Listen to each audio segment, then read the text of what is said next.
आणि अकलूजच्या मोहिते पाटलांवर भारतीय जनता पक्षाने पहिली कारवाई केली आहे।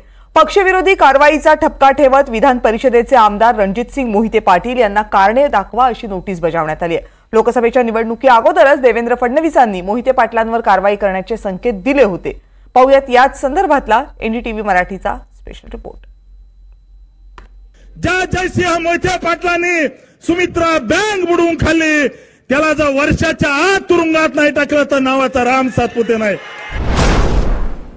शेतकऱ्याला लुटणारा शंकर सहकारी साखर कारखाना याच्यावरती काही झालं तर पुढच्या 6-7 महिन्यामध्ये प्रशासक बसवल्याशिवाय राहणार नाही।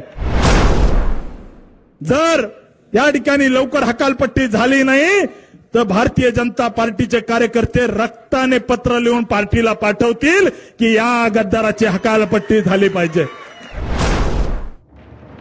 विधान परिषदेचे आमदार असलेल्या रणजितसिंग मोहिते पाटलांना भाजपने कारणे दाखवा नोटीस बजावली आहे। माढा लोकसभा आणि माळशिरस विधानसभेच्या निवडणुकीत रणजितसिंग मोहिते पाटलांनी पक्षविरोधी काम केल्याचा आरोप आहे। मोहिते पाटील परिवारातल्या सदस्यांनी आपल्याला धमकावल्याचा आरोपही भाजपच्या स्थानिक कार्यकर्त्यांनी केलाय। त्यामुळे भारतीय जनता पक्षाने मोहिते पाटलांवर कारवाईला सुरुवात केली आहे। पंतप्रधान नरेंद्र मोदी, नितीन गडकरी आणि देवेंद्र फडणवीस यांच्या माळशिरसमध्ये सभा झाल्या, पण यावेळेला रणजितसिंग मोहिते पाटील अनुपस्थित होते। लोकसभा निवडणूक काळात रणजितसिंग मोहिते पाटलांच्या परिवाराने भाजपच्या विरोधात काम केलं।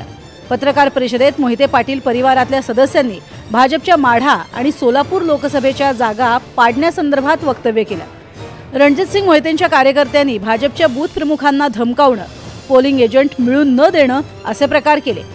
लोकसभा निवडणुकीच्या मतदानाच्या आदल्या दिवशी रणजितसिंग मोहिते पाटलांनी विरोधी पक्षातील उमेदवारांची गळाभेट घेतली। विधानसभा निवडणुकीत मोहिते पाटलांच्या परिवारातल्या सदस्यांनी विरोधी पक्षांचं चिन्ह असलेले मफलर गळ्यात घालून भाजपच्या विरोधात काम केलं। शंकर सहकारी साखर कारखान्यातल्या चिटबॉयकडनं शरद पवारांच्या राष्ट्रवादीचा प्रचार करवून घेतला। काही पोलिंग एजंट्सना मोहिते पाटलांच्या कार्यकर्त्यांनी मारहाण केली। या 8 मुद्द्यांवर रणजितसिंग मोहिते पाटलांना 7 दिवसात उत्तर द्यावं लागणार आहे। 2019च्या लोकसभा निवडणुकीआधी मोहिते पाटील कुटुंबानं भाजपमध्ये प्रवेश केला होता। मोहिते पाटलांच्या पाठिंब्यावरच माढा लोकसभेतनं रणजितसिंग निंबाळकर आणि माळशिरस विधानसभेतनं राम सातपुते निवडून आले होते। त्यामुळे भाजपनं रणजितसिंग मोहिते पाटलांना विधान परिषदेची आमदारकी दिली।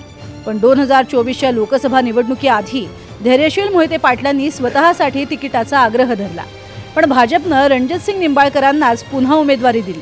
त्यामुळे नाराज झालेल्या मोहिते पाटलांनी शरद पवारांच्या राष्ट्रवादीत प्रवेश केला। माढा लोकसभा मतदारसंघातनं धैर्यशील मोहिते पाटील निवडूनही आले। विधानसभा निवडणुकीतही मोहिते पाटलांनी शरद पवारांच्या राष्ट्रवादीचे उमेदवार उत्तम जानकर यांना पाठिंबा देत निवडून आणलं। त्यामुळे माळशिरस विधानसभेतनं पराभूत झालेले भाजप उमेदवार राम सातपुते यांनी रणजितसिंग मोहिते पाटील यांची पक्षातनं हकालपट्टी करण्याची मागणी केली। यासाठी सदाभाऊ खोत, गोपीचंद पडळकर आणि राम सातपुतेंनी माळशिरसमध्ये भव्य सभाही घेतली। या सभेतनं मोहिते पाटलांवर भविष्यात कशा प्रकारची कारवाई करण्यात येईल याचे संकेतही दिले। ज्या जयसिंह मोहिते पाटलांनी सुमित्रा बँक बुडवून खाल्ली त्याला जर वर्षाच्या आत तुरुंगात नाही टाकलं तर नावाचा राम सातपुते नाही। ज्या मोहिते पाटलांनी विजय मल्टीस्टँड बँक बुडवून खाल्ली त्यांना जर वर्षाच्या आत जेलमध्ये जर नाही टाकलं तर हा राम सातपुते नाव लावणार नाही। शेतकऱ्याला लुटणारा शंकर सहकारी साखर कारखाना याच्यावरती काही झालं तर पुढच्या 6-7 महिन्यामध्ये प्रशासक बसवल्याशिवाय राहणार नाही। स्वतःच त्या ठिकाणी चराईचं कुरण समजणारा यशवंत कारखाना जो या ठिकाणी यशवंत नगरचा कारखाना आहे त्या कारखान्यावर सुद्धा भविष्यात चौकशी लावू। त्यांनी आपल्याशी गद्दारी केली आहे। तुम्ही फडणवीस साहेबांना सांगा की गद्दारांना माफी करायची नाही। मी साहेबांच्या कानावर टाकलंय या ठिकाणी पडळकर साहेब तुम्हाला मी सांगतो जर या ठिकाणी लवकर हकालपट्टी झाली नाही तर भारतीय जनता पार्टीचे कार्यकर्ते रक्ताने पत्र लिहून पार्टीला पाठवतील की या गद्दाराची हकालपट्टी झाली पाहिजे।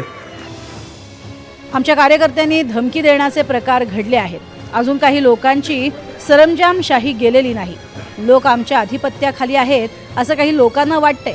जुन्या काळात केलेलं पाप त्यांना दाबून टाकता आलं, त्यामुळे आम्ही काहीही करू शकतो हा आत्मविश्वास त्यांच्यामध्ये आलाय।